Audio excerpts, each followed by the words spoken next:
Good morning, everybody.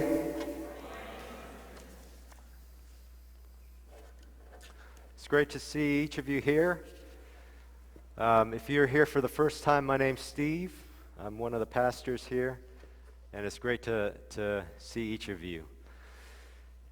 Well, this season is the summer of travel for a lot of us, so I know some of us are away. Last month, I took our family, or we as a family went on a road trip. And basically what happened was that there was this Christian conference in Chicago. And I had this conviction that I was supposed to be there, that we were supposed to be there. So basically we decided to go, but when I thought about flying all the way to Chicago, I thought, what a waste. Why fly over all that land when we can drive and see it? So I had this idea that we would drive to Chicago, and we did. And I learned some things. I learned a lot, actually. I say that this trip changed my life. I don't think you can go on a journey into places unknown to you and not return unchanged, changed. I don't know how to say that exactly, so you're going to have to figure that out. You can't go and come back the same. It's basically what I'm trying to say. You're not a different person, but you have experienced things that are new, and so you yourself are changed in some way. And I know many of you have experienced that. But, you know, it began to hit me that this idea of taking a journey is actually really biblical. And it's actually really important to the life of God's people throughout history. If you think about it, when God called Abraham, what did he call him to? He called him to take a journey. He said, Abraham, I want you to leave the land of your fathers and go to a new land that I will show you. And it was this journey, this process of going to somewhere new and unknown, on which Abraham learned to trust in God and God alone. He learned how to have faith, and so he became the father of faith. If you think about the Israelites in Egypt, when God rescued the Israelites out of Egypt, what did he take them on? A journey. And he made them take the long way. He made them actually go backwards and forwards and take this winding journey. And sometimes he'd have them camp for a year at one mountain. And he took them on this journey through the wilderness. And on this journey, what did the Israelites learn? To trust in God, to have faith in God. When Jesus called his disciples and said, "Come, follow me," what was he calling them to? He was calling them to join him on a journey. And they journeyed all throughout Judea, all throughout Samaria even, places where a regular Jew would never go, to Jerusalem, to meet people that they would never choose to meet. And they quite literally learned how to follow Jesus on the journey. They learned to trust in him, to follow him. And even the early church, you know, once they were born and they got comfortable, what did God do? He allowed persecution to scatter them, and they went to the ends of the known earth on a journey. And on that journey, they learned to trust in God and God alone. We don't journey so much anymore. And I came to realize this. There's one of the sad things about society today is that we've become so technologically advanced, we don't journey anymore. We travel, We travel, but we don't journey. We don't have like Lord of the Rings, Fellowship of the Rings type journeys anymore. We're just too advanced. Now it's, you go to the airport, you go into a room with lots of seats, you fly, and you get off at another airport, and then you just go to wherever you wanted to go. But you travel, but you don't journey. You see, I don't consider driving to the airport and driving from another airport a journey.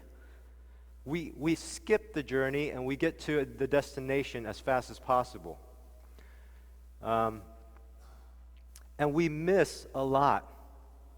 We miss a lot. Take a road trip.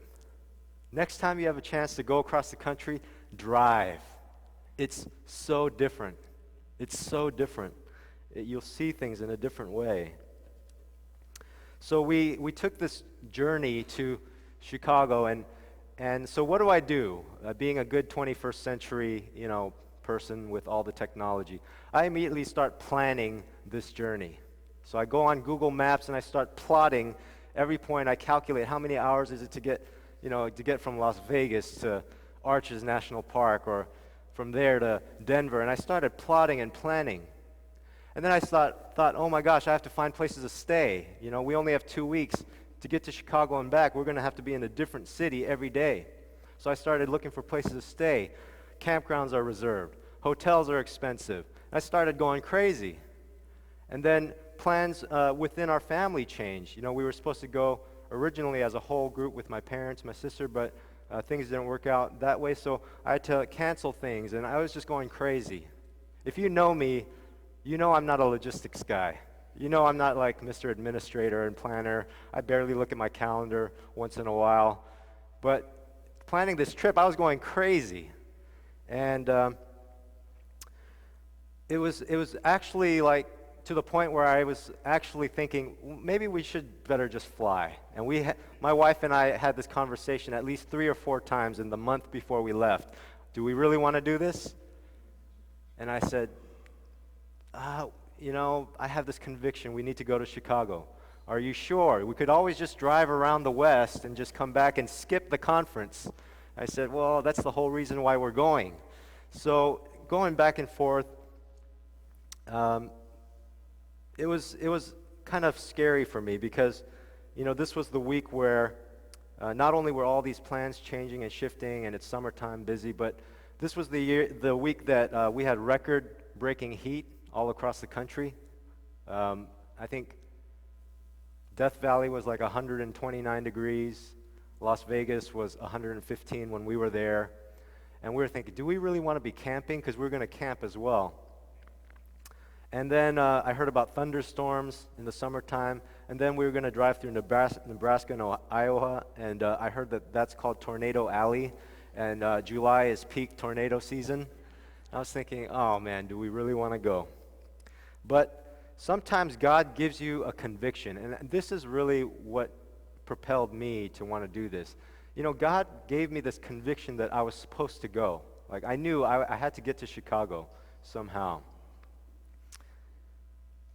And sometimes that's how God leads us. That's kind of what propels us on this journey, is that we have this conviction that we're supposed to get somewhere different from here. And even though we're afraid, we go. But in any case, here's the thing. I was going crazy. I was getting anxious. I was starting to get afraid. I was like, looking online for bear spray, and because there's bears in Yellowstone, and I was just going crazy.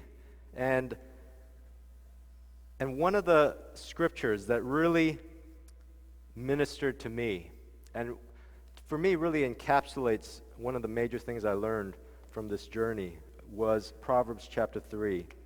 And I want to read that for us. Proverbs chapter 3, verses 5 and 6. It says, "Trust in the Lord with all your heart, and do not lean on your own understanding. In all your ways acknowledge him, and he will make straight your paths." I don't know how many times I had to be reminded of this verse. You know, with all the technology that we have and all the scheduling tools that we have, you and I, we are so anal retentive about planning things. Anybody else like me in that sense? I feel like the need to control what's going to happen. I feel this need to know in advance everything that's going to happen, and to have it like all prepared before I go. I was trying to prepare every hotel room and campsite before we even left. And one thing I learned is that the way we do life, it's like a journey. But what we've tried to do is make it like a to-do list. Life is a journey. If you look at the Hebrew, it says in verse 5, it says in verse 6, in all your ways acknowledge him, and he will make straight your paths.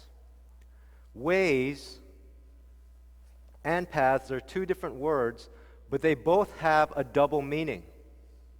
They can both mean a physical path or a physical road, but they can also mean your life's trajectory, the way in which you live. Life in the Hebrew language, and even in our language, life and journey are almost synonymous. They're the same word. Life is a journey. And because we don't take physical journeys as often or as much as we may have in the past, we kind of forget that. We start thinking of life as a to-do list and as a calendar, because that's what we look at most nowadays. But life is a journey. It's not a schedule that you have to kind of knock down. It's not a to-do list that you have to check off. And here's the thing that God showed me about my plans and my own understanding. He basically allowed me to go crazy until I finally said, God, I can't do this. If this is what this journey is going to be, a big headache for me, I don't even want to go. So he basically compelled me to say, all right, I'm just not even going to plan anything. We're just going to get in the car and go. Wherever we end up that day, we're going to find a place to stay, and then just keep going, and hopefully it'll work out. So that was the plan. The plan was no plan. And we did it. We went. We got to Bryce Canyon. We said, hey, you guys have any campsites? Not for tents, but there are some for RVs. You can stay there one night. So we did. We stayed in an RV tent site for one night. And so that's how it went. We just drove. We were like, you know what? I think we can drive farther. So we did. We drove. We went from Denver to Des Moines in one day. We completely skipped Nebraska. My apologies to those of you who are from Nebraska, but there was nothing to see in Nebraska.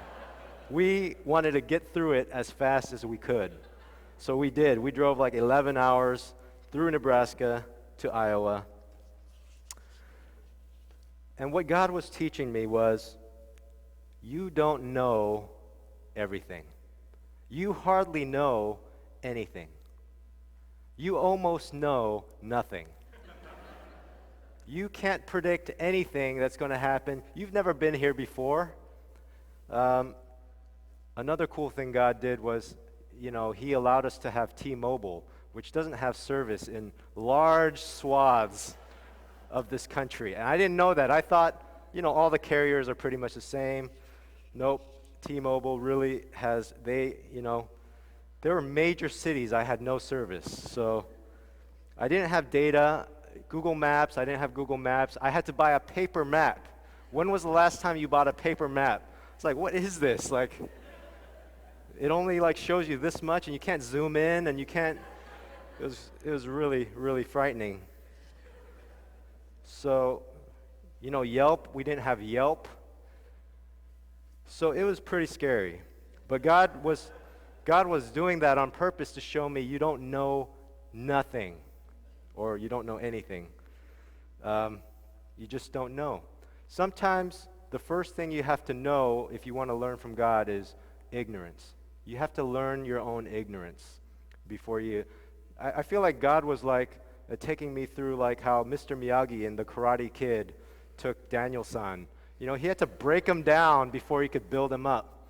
That's what God was doing. He was breaking down my sense of my own understanding. He was taking away the tools that I depended on. He was taking away maps. He was taking away everything until I was just me, just myself before him, and saying, God, I have nothing and I know nothing. I'm ready to trust in you now. You realize you don't need to trust in God until you realize you don't know anything. Some of you know too much. God's going to have to break you down.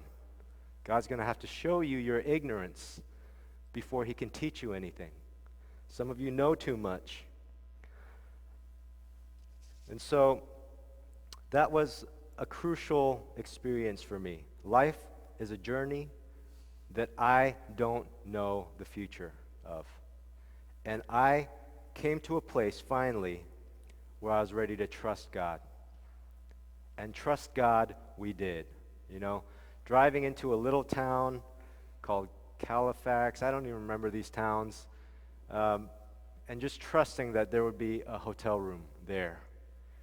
And sometimes we'd drive in and they'd say, there's no hotel rooms, try the next town. And so that happened to us as well. But through that really uncomfortable, frustrating, scary, unfamiliar, experience, I really learned what it meant to trust in God. I really learned that I don't know and that I need to trust. And guess what? He was so faithful. He was so faithful. It felt like everywhere we went, it was prepared for us. It felt like everything we saw, it was ordained almost. And you know, another thing I learned that has to do with our ignorance and the importance of trusting God is that sometimes the best experiences are things you did not plan for.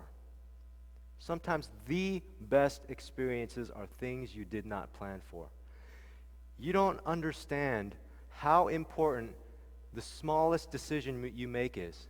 You realize sometimes a person's destiny hinges on almost accidental decisions, almost afterthoughts of decision making. Things that you thought was just a throwaway decision you made could alter the course of your life. When we were going through South Dakota through the Badlands National Park, and we were 3/4 of the way through. We were on our way out of the park, and it was amazing. We were like, wow, I didn't know Badlands was this good, because they called it Badlands. And why did they do that? Because it's good. So it was awesome. There's canyons. It's just amazing. But we were on our way out, and we just noticed this dirt road going off the side. And we're like, we put the brakes on, and yeah, let's go down this road. So we started bouncing along down this road, and it was like this whole other vista of plains land opened up. It was like National Geographic safari, And then we saw bighorn sheep, a herd of bighorn sheep, and we're like, cool, bighorn sheep. And we got to a prairie dog town, and cool, a prairie dog town. And I saw bison droppings, and it was humongous. And I thought, wow, bison can go, it was kind of fresh, so I thought, there's bison around here. So we kept driving, and then we saw a little, I don't know what you call a little, it's not a herd, a little flock of bison. I don't even know if that's the right word, but a little flock of bison, and I thought, cool, bison. Let's try to get as close as we can. And there was actually a minivan ahead of us that tried to do that, and the bison started running at them, so they drove away. But I thought, no, they probably try to drive too fast, so we're going to take it really slow. So we started creeping on this other road toward this little herd of bison. And my son was saying, I don't want to go. And I told him, look, we're not going to get out of the car. And people were just saying, no, we better turn around. No, don't get too close. But we just crept along, and then I tell you, we did see that little flock, but what we didn't know was right over this little hill was this mega herd of like 1,000 bison. And we're like, nobody make any sudden movements. We're just going to enjoy this and back out. All right. It was crazy. And all because we just said, let's try that one. Let's try that road. We were on our way out, totally unplanned. I didn't even know there were that many bison there. But sometimes in life, it's the small decisions you don't even think about that propel you into these amazing experiences. Talk about you don't know. You really don't know. You don't even know how much you don't know. God is so good. But it says, trust in the Lord with all your heart and do not lean on your own understanding. In all your ways acknowledge him, and he will make straight your paths. That phrase, make straight your paths, it doesn't mean that he's going to completely take away all the turns in life and make you drive on a long, boring interstate. It means actually mostly to make level your paths so that there's no ruts or rocks or things that are going to get in your way and break you down. It also means that he's going to keep you on the right path. A straight path is basically the right path so that you don't veer off course. If you will acknowledge your ignorance about your own future, if you will put your trust in God and say, God, I'm going to follow you day by day, and if you will constantly do that in all of your life's areas, guess what? He's going to straighten out your path. He's going to make level your path. He's going to prepare the way. He's going to make sure you get to where you're supposed to go. And he's going to take you to places that you would have never dreamed of or chosen for yourself. He's going to show you things that are so much more amazing than anything that you can plan for or dream up right now. This society has got us clamped down in this grid, and it's telling us that's our life. This predictable grid of obligations and earthly plans. And they're saying, this is your life, and then you're going to die. And what God was telling me was, no, life is an adventure. Life is an adventure to unimaginably amazing experiences, rich experiences, deep experiences, for those who are willing to follow God, for those who are willing to give their life to God, for those who are willing to say, God, you have called us to make plans, but I am going to leave room in my plans for your leadership. He's not saying don't ever make plans. He's saying make your plans, but give your plans to me.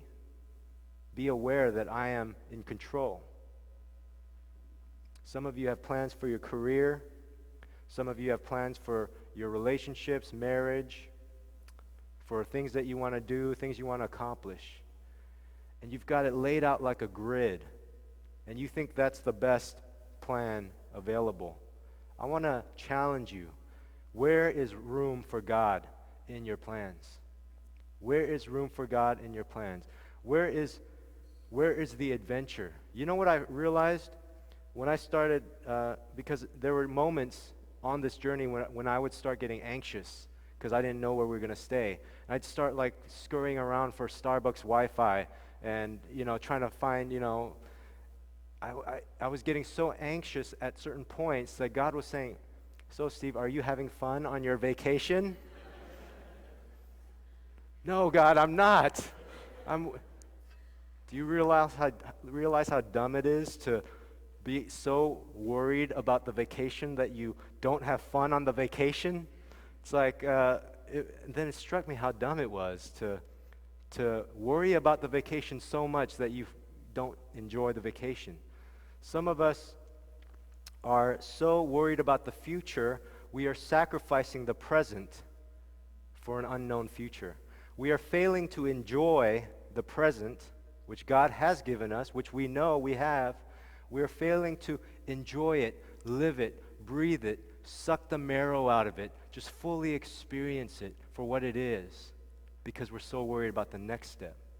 We're in such a hurry to get to the next step, we're not even experiencing this gift, which is the present, which God has given us. We're not guaranteed tomorrow. He's given us today. God is trying to form a people who will trust him. That's God's goal. He wants to form a people, you and me, that trust him, that don't trust in self, that don't trust in their own understanding, that don't trust in other people, that don't trust in other things, but who trust God. Because these are the people, those who trust him, these are the people that God can lead. God can't lead you if you don't trust him. It doesn't work. Because every time he tries to lead you, you're going to be like, that doesn't look like a good idea, God. You're always going to resist. God can lead people who trust him, and he can lead them to amazing vistas and amazing experiences that he has prepared for you. And so, why does he want you to trust him? Because those who trust God are the ones who become people of destiny. He wants you to experience your destiny. You have a destiny. You have a destination. You have destinations that God has prepared for you. You're going to miss it if you don't trust God. You're going to have your perfect little life, and you're going to miss God's life for you.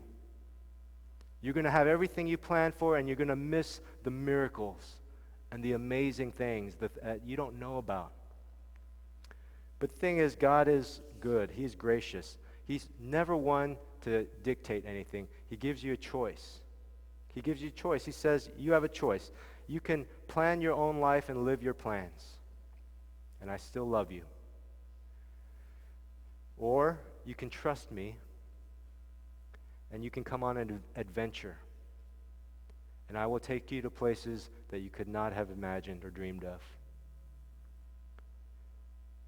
And it's your choice. You can live a grid, or you can live an adventure. I want to challenge you to live the adventure. Try following. Trust in God for something small. Give one area of your life, whether it's finances, your job, relationship, give God one area of your life and say, God, take this. I'm going to trust you and follow you in this. What's going to happen is as you try to follow God, he's going to prove himself to you. That's what he did. For 15 days, he proved himself every single day. See how I provided. See how I provided. See what you experienced. And as you prove God, you're going to learn to trust in him more and more and more. And you're going to become a person of destiny. Soon you're going to find yourself in places, experiences, cities, jobs, relationships that are better than anything you could have dreamed of for yourself, if you will trust him and follow him.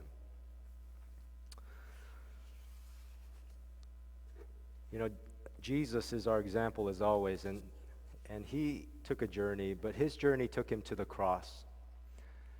And he had a choice too. But Jesus decided to trust in God, follow him, arrive at his destiny on the cross, and he made an impact that reaches throughout eternity. He saved you and me through his obedience to the cross. Do you want to be a person that makes an impact like Jesus did? Or do you just want to live a safe, comfortable, familiar life? The choice is yours. But if you follow God, he will lead you until you become a person of destiny and you make an impact, that your life counts for something more than your possessions or your status. So as we prepare ourselves to take communion together, I want to invite us to pray at this time.